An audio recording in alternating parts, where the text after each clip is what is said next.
All right, so Tajianna Okechukwu is a Bay Area-based actor and filmmaker. Yes, she is. That's what it says. With a dual degree. You smart? You know, my motto in school was either cheat or repeat. So to be around you scholars, I feel very uppity. With a dual degree in acting and film and TV studies from Azusa Pacific University. Is that somewhere in Africa? Never mind. Is that somewhere like across the coast? It's near Pasadena. Oh, it was giving like Ghana. Somewhere in the North Pacific region. Okay. After graduating, she returned home to direct and produce short films, music videos, and more. As a production assistant, she has and more.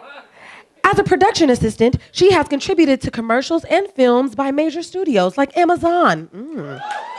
That's hot. Like Amazon, Marvel, and A24. Those are my favorite films. That's hot. Recently, Tajianna co-directed and produced the award-winning Short Cracks is that Short Cracks? Short film, sorry. That was a typo. Some scholar. Anywho. And Short Cracks. Now, we're going to say what she said. Short films in the foundation, earning accolades such as Best Director in the Wild Sound Feedback Film Festival and an unofficial selection at UCLA Film Festival. And yes, let's give it up. In her screenwriting and directorial, that's a lot, work, she likes to explore narratives of the Black experience with an Afro-surrealist approach. I told you it was giving Ghana. Tajianna is passionate about Bay Area storytelling and is always seeking to tell stories with avant-garde ideas that will shift paradigms and shape culture in our society. So, without further ado, let me introduce you to Tajianna Okechukwu.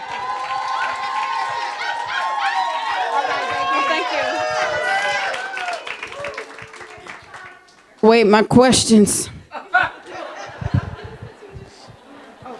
Oh my gosh. You guys give it up for Janae, please. Oh my gosh. She's hilarious. You. Well, thank you guys so much for sticking around for this second half. I'm super excited to be in space with you all today. Just, wow, look at all of you. Beautiful Black women. Yeah, my mouth is going to be stuck in this position because I can't stop smiling at all of you. But I'm very, very excited to introduce my illustrious panel. Okay, some heavy hitters as we've been saying all day. So get ready for this. All right. So the first person I'm going to introduce is Grammy-nominated artist and.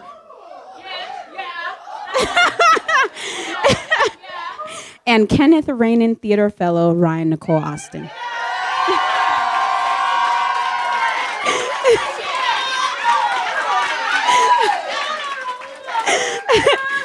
Ryan Nicole Austin's most fulfilling experiences intersect art and activism, using her career in music and media to empower community. Ryan is the co-writer and co-producer of ACT Commission Musical in Development, co-founders, which has its world premiere May 29th, 2025.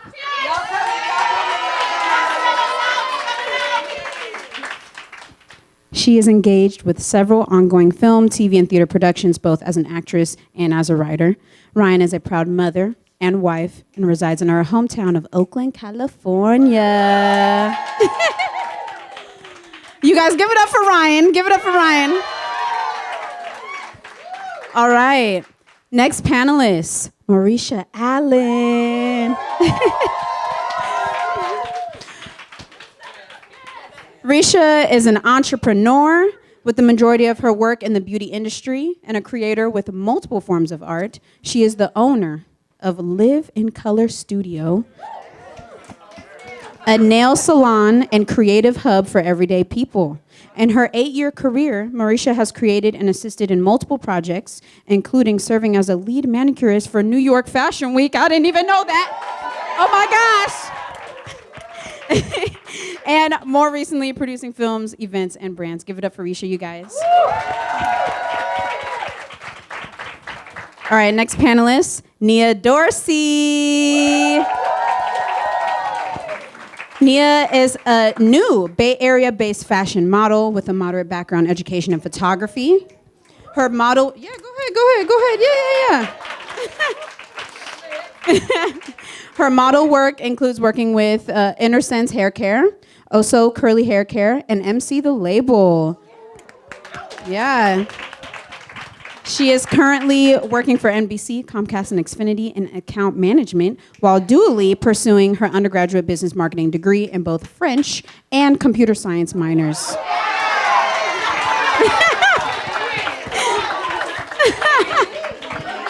Oui, oui. Oh my gosh. Baguette. Okay, sorry. She is passionate about family, sisterhood, having two herself, and language communication, studying psychology and literature at Oxford University. In her higher pursuits of modeling and education, Nia is a passionate advocate and activist for biodiverse backgrounds, personalities, and cultures, with an emphasis on Christ-driven communities of women in pursuit of their dreams. Give it up for Nia. And last but certainly not least, Amina Brooks.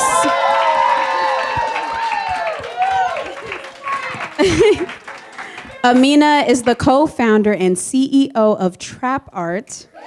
Yes. A worldwide creative community. She was born and raised in Oakland / Berkeley, California. We know, Bay Area, we be moving around, and attended UC Berkeley and graduated with a BA in communications. Amina is also the mother of 5 amazing children.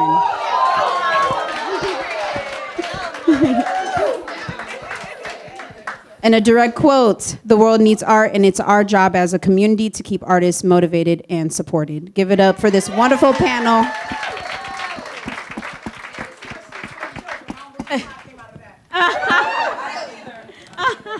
All right, cool. So I have a question to open up for everybody. You have mics behind you, if they're not already in your hand. So what is an interaction that you have never forgotten with someone who has attended a performance of yours or a business event, or just like a sidewalk conversation that you've had that still impacts you today? Any take?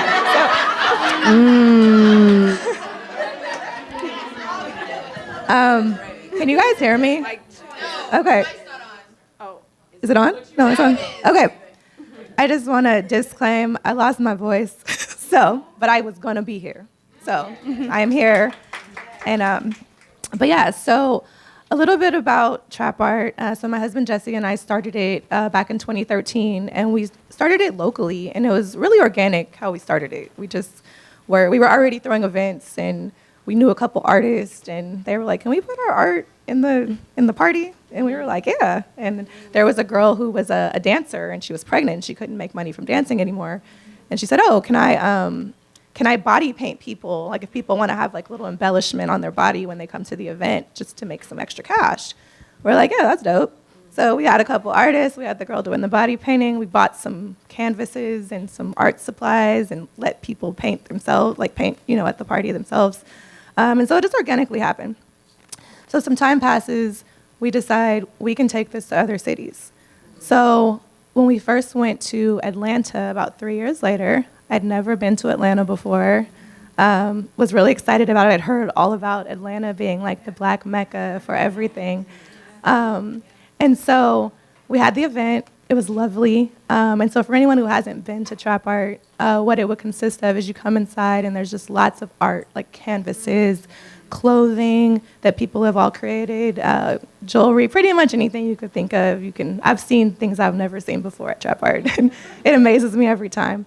So after that particular event, we hosted something similar to this. We did a meet and greet with the artists who showcased, because we really wanted to get a chance to know the people. We were only going to be in town for a few days. And there was an artist there who traveled from North Carolina. She had heard about trap art. And she said, I just have to talk. I don't know you guys. I don't know anything about this, but I'm literally in tears after being at your event last night. She's like, I've been going through so much in life, and just coming into a space where there are so many beautiful Black people expressing themselves. There's art. She was like, you literally have no idea. Like, you've changed my life. And so from there, like, I always think about her, you know, when I'm like, because things get hard. I know that earlier you asked, I want to talk to you after too, but you asked, like, how do you figure out like what to do? There's so many things to do. Like, the community needs you in so many different ways. And so, yeah, it's easy to get burned out. Like, burning out is going to happen. You know, anytime you're passionate about something and you're working on it, you're going to burn out. But I always think about her. And I'm like, she literally was crying, telling us how happy she was after coming to the event. So. Thank you for that. That's very beautiful. I'll answer the question. How many times have you had a full circle moment and you're like, this is why I'm here? So I'm owner of Live in Color Studio, full service nail salon and creative space. We do more than just nails. I call it a studio because everything in there is mobile. I've had people come do photo shoots, music videos, collaborative meetings, like a whole bunch of stuff. Everything is mobile. I'm a Black-owned business owner, and it is my purpose to utilize my space for creatives. So I had okay, so if you're thinking, is it from In Living Color? Yes, it is. I'm very family oriented. My dad's side of the family is huge. And I just love people and I love creatives.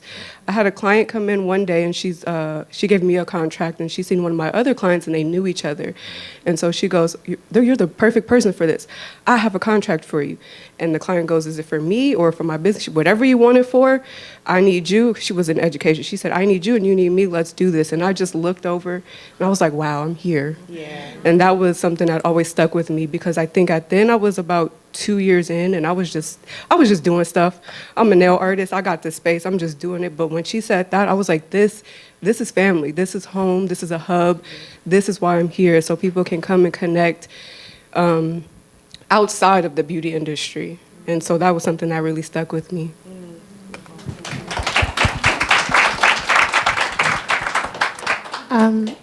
I guess one of those moments that a person reached out to me and it really helped me focus, I guess, back in on my purpose was through Instagram. Was a lot of, that's where I get a lot of interaction is through Instagram and social media platforms with work and with media, I guess, endeavors through modeling. So I get a lot of questions through there. And one of the questions that a girl asked me who I knew from my past school was, how do you stay confident when modeling with like different acne scars or spots on your body and stuff like that? Because that's something I struggle with. And for me, it really made me think because I was like, I never really thought of it as something as like that would limit me. And I think that's something that really helped me focus on my passion and my purpose, which is like not having a limit on women, especially women who know God, because there's so many things and so many like testimonies, at least for me, miracles that I've seen with the Spirit, with the Lord by your side. You can accomplish basically anything you want to, and your limits are actually going to become things that unify people. And that was something that really kind of spoke to me, and not just like one question, because something for me that I guess somebody would view as separation, I view as a conversation, I view as like something that can connect people, a story. So I guess it's all about perspective, but for me, knowing what people find as like division, even like with questions and figuring out ways and like pathways to like come together and provide those, I guess, different conversations and even outlooks and perspectives of unifying us is, I guess, like what really focused me on my purpose with that question. But it was something that I didn't expect, I guess, just coming through Instagram or just something that somebody viewed as something different or a little less, a different story, I guess you could say. They had a different appreciation or viewpoint of what I saw as like normal or just, something that your body can go through at different times. But it's something that can unify us, and I felt like that was the main purpose of her question, like seeking to understand. Mm-hmm. Well, first of all, thank you. Thank you all for organizing this event. Thank you for everybody who's here, who stayed. God bless you. It is an honor to be in this room and to have heard from the first panel. That question, I'm really sitting here thinking and mining my mind for the moment, one of the singular moments that stood out, and I don't have one. I've been blessed to be in this career for almost 20 years now, and yeah, thank God, in some iteration. And what I find is when I am really tapped in, when I go through my process, I sit, whatever the modality is, if I sit, I pray, I meditate, and I clear my vessel, then I am free to give whatever it is God has for me to give. And at the end of those moments, there's always someone who will come up and say, that spoke to me, or your presence did X, Y, and Z. And what's so wonderful about that is I know I really have an issue taking credit, compliments, but I know it wasn't me. I know it wasn't me. I know that the only work that I did was clear myself to be present. And so I saw a couple people here today who were at a Glide Memorial church service that I had the opportunity to do last week. Yeah.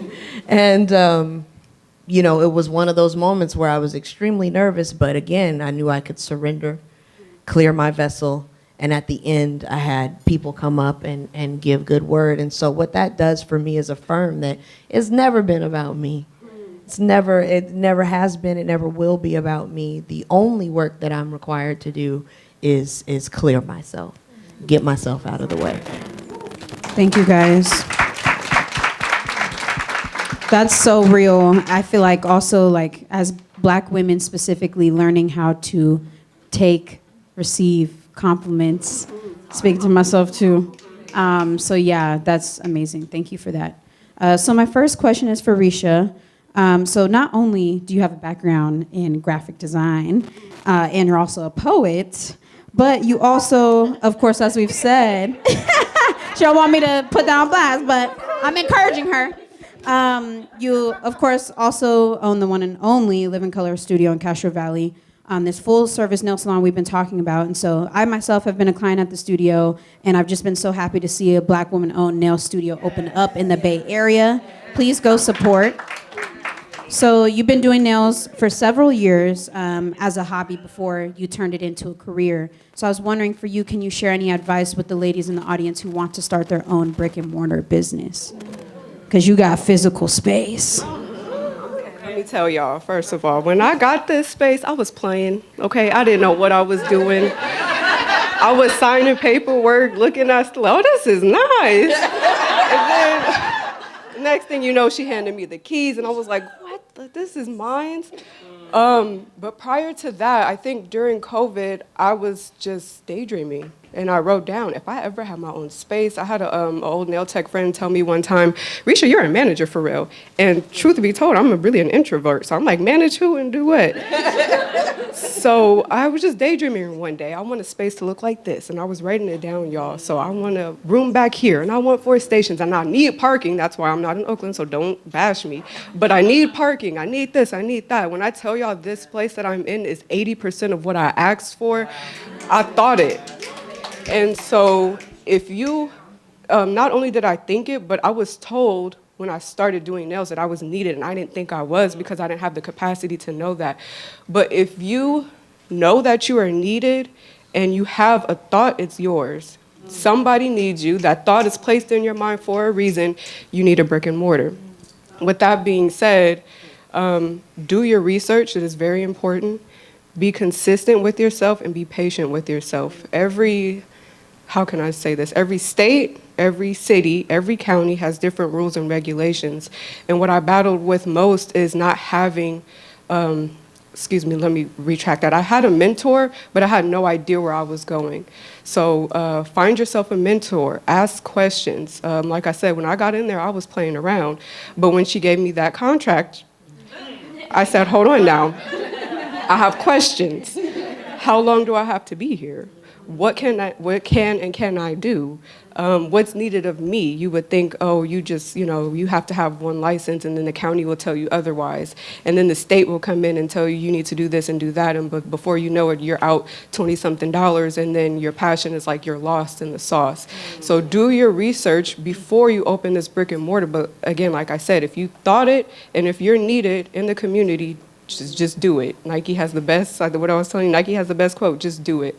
And the rest will come to you. If the community needs you, they will support you. I see a few of my supporters in here today. And if the community, and new ones, I truly appreciate you guys. And just to throw this out there, being very vulnerable. This was my first time a few months ago. I just had a baby, y'all.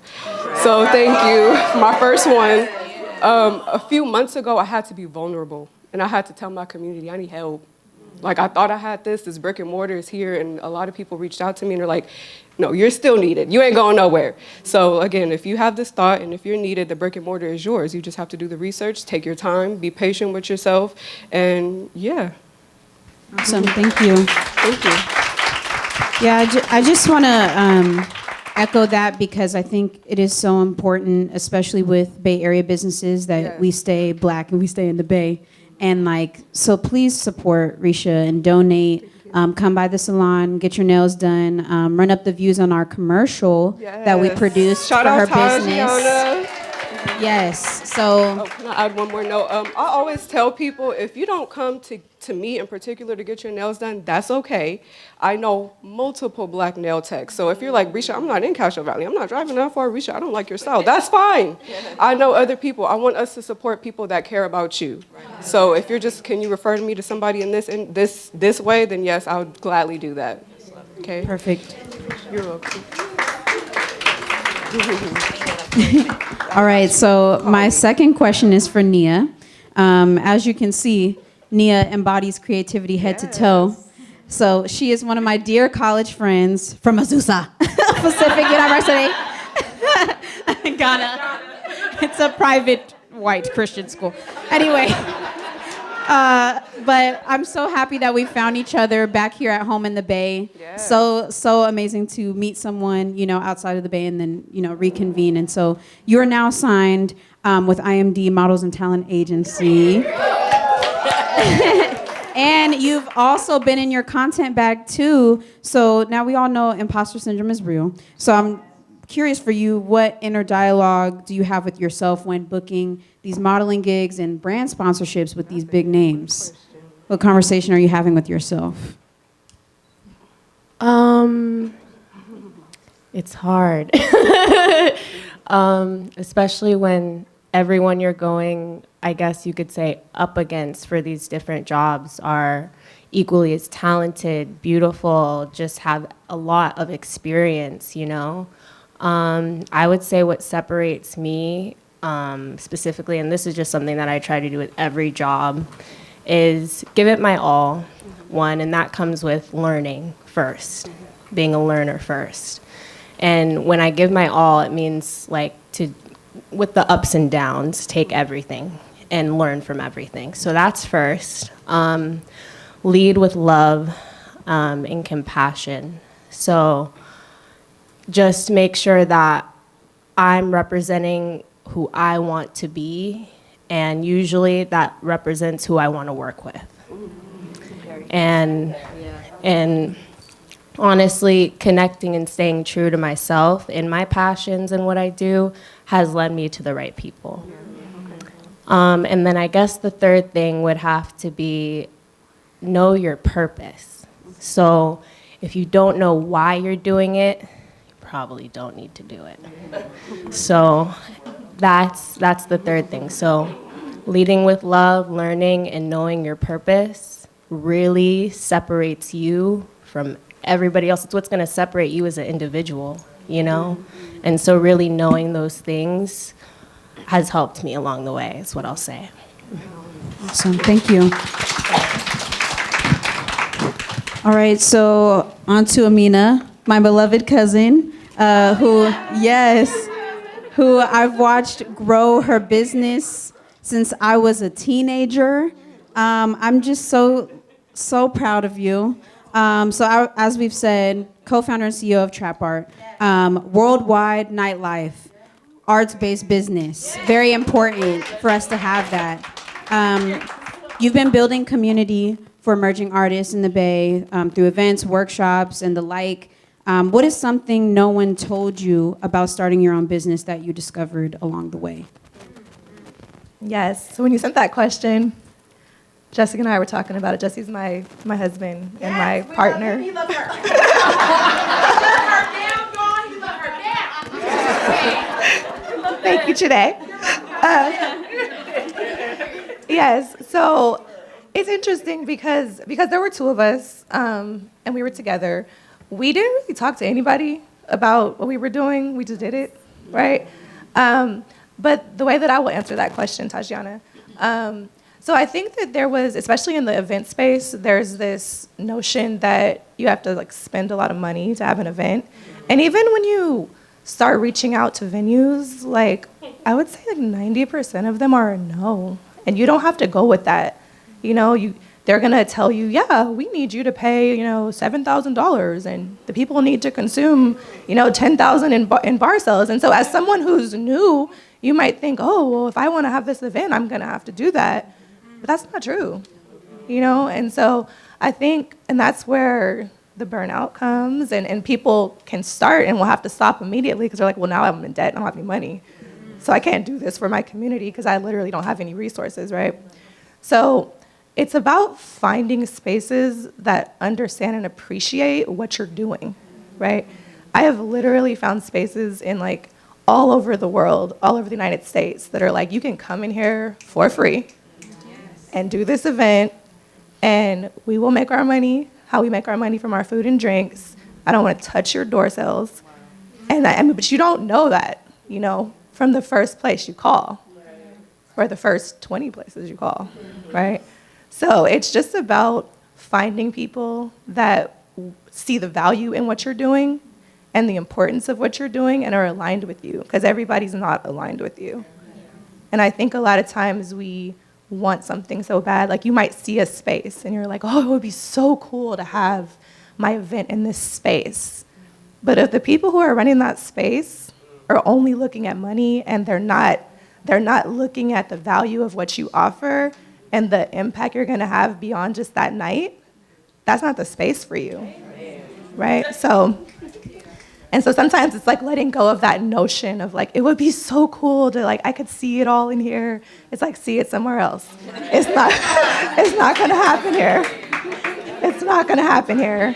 And I think another thing is not rushing through things, I definitely agree with the just do it. I'm all about just do it. Like, don't be in your head about things, but also like, make sure it feels right. We've had a lot of experiences where we did hop in just because we thought it would be so cool and we thought it would be a great idea, and we got burned, And it's okay, we're still here, we're standing strong, we dust our shoulders off, right? But it's just about really understanding that like vibes are real. So when you go in and you're talking to someone that you're gonna do business with, make sure it feels good. And if it doesn't feel good, leave it alone. Because it's like gonna come back and it's not gonna be good, right? So I think those are the main things that I learned along the way that I didn't know before. Thank you for that. Yeah. I'm ready to start my business today. Just do it. Just do it. Production company loading. Anyway. Talk to him. Yeah, no, seriously, I need to get on that. Ryan, you are a multi-hyphenate powerhouse here in the Bay Area. And I have had the pleasure of playing your daughter, not once, but twice, in a stage and screen production. Because I'm old. Go ahead. Stop it. So, but the community may know you for a multitude of things, from your MC work with Black Joy Parade. to working as a playwright on several productions. I'm curious, what systems do you have in place to balance your personal life and your creative life? Thank you Talk for that to me. question. Yeah, you want to know? I have a husband. I have a husband, really. Not that that's, he's great. He is also somebody to be managed. But seriously, a support system is, not to be slept on, whether that is your partner, whether that's a parent, whether it's a set of girlfriends, guy friends, whatever it is. Having a support network has been critical. And also that support network understanding, I guess really one of the important parts of that word or that phrase, support network, is the support piece. And not just like the physicality of support and holding space, but also folks who really deeply understand who you are and how you work in the ecosystem of the life that you're co-creating. So when with my partner, with my husband, we're co-creating a life that first and foremost represents who we are as individuals. And then everything else comes secondary, including, God bless them, our children. But if mommy and daddy aren't tight, if mommy's not tight, daddy's not tight, and if daddy's not tight, household's falling apart, right? And so it's really understanding where the engines of your ecosystem are, and what the fuel of that ecosystem is, which I think he has a keen understanding of. Also, my mom has been really supportive in my career over the years, and she, more than anything, has been my prayer partner. Oh, she's gonna make me cry. She's not even here. She's been my prayer partner. She's been my encouragement. This has been a path that is not at all what I intended. I went to school for law, but there was always this artistic element that was tugging at me. And so, she was one who was always an entrepreneur and pursued her gifts and her talents. And so when it was time for me to set out and do something that was unconventional, she was always a voice. And so, having that voice, having somebody that pours into you, that will pray for you, pray with you, pray you through the uncertainty, is just as important as having like those physical support systems, that hold you up. So there's that. Then physically, I deeply believe in working out. It works for me. It helps me process all the things that need to get done. Some people sit down and they set out their planner. I'm going to get with you and set out that yearly planner and all of that. That is extremely admirable. I wish I were that organized. I'm not that organized. What I do find, though, is I'm able to alchemize a lot of my uncertainty through physicality, through working out. And so when I hit that stalemate, when I hit that place where I'm like, ooh, I don't know what to do, I don't know what project to pick next, I don't know where to focus my attention and energy, I recognize that as a moment where I need to just go run, or I need to go lift a weight, or go dance until my edges don't sweat anymore. They're nappy, but and happy, yes. But just getting that out, and then I find at the end of all of that, or somewhere in the midst of it, my answer comes. So those are kind of my three things. That's beautiful. Thank you. Give it up for this panel, you guys. So I actually want to open it up to y'all, the audience, for any questions that you may have for any or all of our panelists. Anybody have a question they want to ask? Thank you again to all y'all and your answers. Another piece of paper that's full of stuff, so I appreciate you. The brick and mortar topic, that coming up was really inspiring because it's like literally what I've been kind of wrapping my head around over the last 6 months to a year.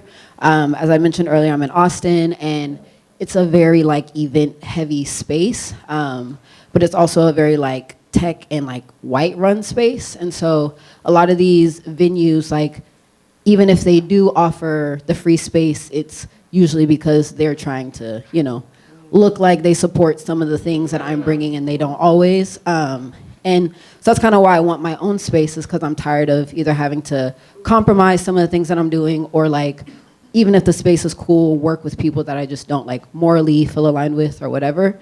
But real estate, all of that is like super intimidating to me, and I really don't know where to start. And there aren't a lot of Black-owned spaces in Austin either. Then I'm also trying to figure out, do I want to be that tied to Texas? So it's a lot of things, but I'm just curious to know, like, what would you tell like a 28-year-old who's trying to kind of get real about like owning space and property, whether that's in Texas or in California, but like I just don't know where to start. But I see it and I really want it. Ooh, I'm gonna put a pin in what you said, that you have other opportunities, but there's something that you're doing that's not out there, and you're like, I'm tired of those other opportunities not being, I'm assuming for us, by us. That means you're needed. That means do it. It doesn't, you're not for sure if it's going to give you longevity. Like I said, when I first signed this, I only signed for 1 year. I didn't have hope that I was going to be there. I'm now in 4 years of my space, but I was needed. And so I would say, take all those other worries out of your head. This is something that you need, whether it's for 2 months, 3 months, 3 years, or 30 years from now. Start it and learn and gain experience. If you don't want to be in Texas, that's okay. Pick it up and move it. But this is experience that you have and knowledge that you've had from 2 months. And you're going to say, they needed me here for a certain period of time, but they need me over here more. I'm going to give this off to somebody else. Or they've seen me do it, and now they know they can do it. So I'm going to pick it up and move it if that's what you choose to do. And then secondly, get a mentor. My phone number has been the same since I've been 13 years old. I'm about to be 30. So if you ever need to call somebody and ask, what do I do? How do I Google this? I will give you my number. You can call. I'm not in Texas, but I always tell people Google is free. So if you don't know, Google it, and just keep going down the rabbit hole until you find what you're looking for. And like I said, trial and error. Thank you. You're welcome. It's a great question. Oh, hold on.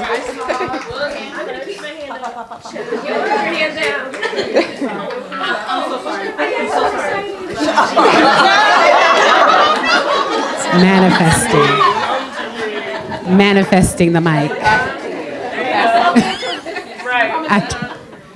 Hello, everyone. My name is Champagne Hughes. I am a drama therapist, actor, previous bodybuilder, and so many more. Am I anything else? Oh, and a playwright. Yep, there we go. Thank you. And what? Oh, actor. DJ. And hopefully PhD candidate. We just did my interview 2 days ago. Multi-hyphenate. I heard that there were some shifts in careers. Law, did not know that. Whoa, blew my mind. With that, in the moments of silence, in the moments of thinking about what to do next, what did you long for in the career that you had originally? I know, deep, drama therapy. I know. Just repeat. What did you long for? I'm very clear on what I wanted. I got into law and public policy to affect change. That's why activism is like it's the foundation of everything that I do. And I recognize while working in policy that most folks were being affected, most people that I was trying to affect, my constituency, were being affected by media and culture. And I was in the background writing laws that wouldn't impact that community for 10 to 15 years. And so I was like, well, damn it. Let me get from behind the scenes, put myself in front, figure out how to convert the conversation around policy, around why voting is important. Voting is important, please vote. Please vote. Yeah, you saw it. Oakland, you in danger, girl. But recognizing that I needed that nobody else was going to do it for me. I was trying to feed these talking points to people, and they was like, yeah, whatever, whatever. I'm like, okay, if affecting culture is what I want to do, affecting culture happens immediately. It does not happen through policy or law. And so I had to get out in front.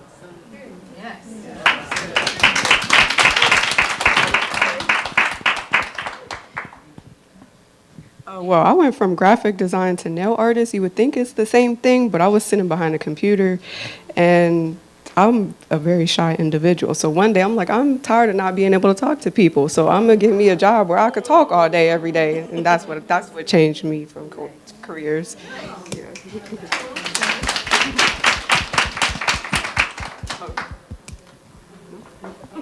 Who else pivoted? Anybody else? Oh. She eager for her question. Hey. Now? Can I talk now? How about now? How about now? Thank you. You opened this with talking about your energy. I write books for kids. I'm a children's book writer. Thank you. Oh my, now I know how that feels. Thank you. But this year has been really rough. I mean, we all know what's happening. Going into schools has been really hard. You're seeing the erasure of Black History Month. We're seeing a lot of parents who are trying to help other parents, undocumented parents. It's been a really hard year, y'all, being in the schools with kids. And what resulted in that was I started getting more calls and, of like coming into schools and doing author visits.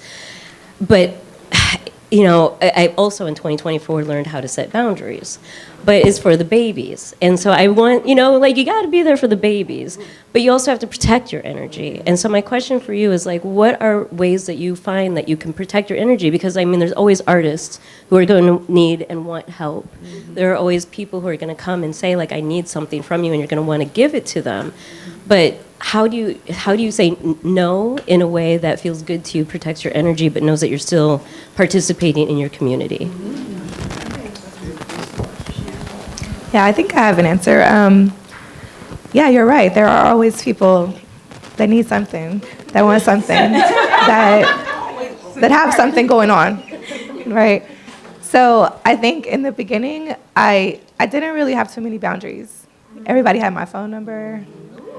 It was crazy. I'm not gonna lie. It was I could get calls anytime, text anytime, And with building the trap art community, there are so many components, and it's just really a large group of young people.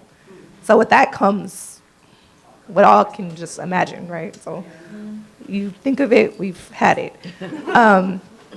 So I think, really building a team was probably the biggest thing. And I'm gonna put her on the spot. Viola's back there. And she's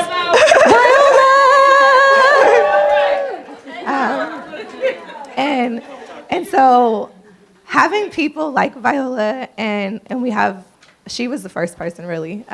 So she's the pioneer of having a team really, because Jesse and I were trying to do everything ourselves on the logistics sides, dealing with people, and it was a lot. It was heavy, it was a lot, and there would be times where, I was like, I don't know if I can do this anymore. I have my own kids. Hold on, And so I think just delegating. And also just letting people know that, I think we don't have to deal with your stuff all the time. Just really setting that boundary just clear.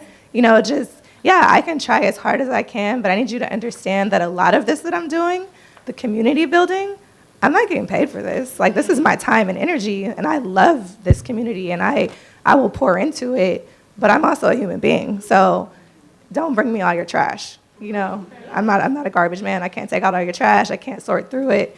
So I think really just having those strict boundaries and just telling people or just not. Sometimes I just don't answer emails. I'm not gonna lie. If I get an email and it's just I don't have an answer for this. That's real. So I mean I think there's a quote that I've heard before, and I'm probably going to butcher it a little bit, but I think maturing is realizing that everything doesn't require a response. It's something like that. And so I think that's the case. And I mean, obviously, you want to offer customer service and all that stuff. But I think at the end of the day, though, when it starts to like really infringe on your energy and your like personal space, or like my time with my kids, or when I am off work mode, which is not really a thing, but I try to be. It's like, yeah, just no, I'm not available right now. And I'm not. And if there is someone that I can delegate to, I do send a lot of things. I forward a lot of things to Viola, and and she's like a decade younger than me, so she's got a little more energy, and a little more patience to deal with it, a little more experience to gain, with dealing with this stuff. I'm like, here, why don't you try dealing with this one? But yeah, I really think delegating and then just realizing boundaries. Can I ask you a question? What are you optimizing for? You're optimizing for your community. Okay. Again, for kids, I remember the reason why I got into children's book writing was because I never had books that had people that looked like me, especially on the cover, even in the store. So that's why I got into it. And then going into schools, you realize like the need for representation, even in 2024, 2025, it's off the chains. And now we're having all this like book challenges, book bans, and again, DEI, all of that stuff is affecting the schools. It is affecting the librarians. Like, I have school librarians whose lives are getting threatened because they have certain books in their classrooms. Yeah. So that's what I'm optimizing for, because all of those things, the personal aspect of it, of wishing I had me in my life, but then also just knowing what's going on in the world. And there's so much, and we're all drinking from a fire hose of news. Yeah. This is the one thing that I know I can do. Certainly. And participate. So That's heavy. what I'm optimizing with. I'd like to offer, yes, right on. And thank you for doing that work. Yes, thank you. I'd like to offer that not to invite the community to define for you what the solution is all the time, or not. Maybe they know what they want and they know what they need. How it comes can be defined by what works for you. So they want your presence in the school. I'm assuming. Yeah, they want your presence in the school. They don't need you physically there all the time. Maybe that's a video thing. You know what I mean? You want to be present for young people. What is the largest platform you can access and invite those people there? You know what I mean? Like, think about a way to deliver. YouTube. To deliver, yeah. How can you deliver what it is that you want, and put a magnifying glass on it, or expand it in a way where you can reach and impact the larger community. You know what I mean? So that you answer the call, but you don't wear yourself thin. And Thank you for that. also giving yourself to grace to learn where those limits are, to visualize what that looks like for yourself. It also takes time, and it takes trial and error. So visualizing like your most perfect self, sometimes you don't even know what that looks like. It's so far off. Sometimes you want a little bit of this and a little bit of that, and sometimes creating and culminating that space or that even person takes some time too. Beautiful answers. Thank you so much for asking that question and asking another question and getting some answers. That's all the time that we have for now. I know you guys have some more beautiful questions brewing, so please, afterwards, mingle, ask your questions, because there's so much valid advice circulating. So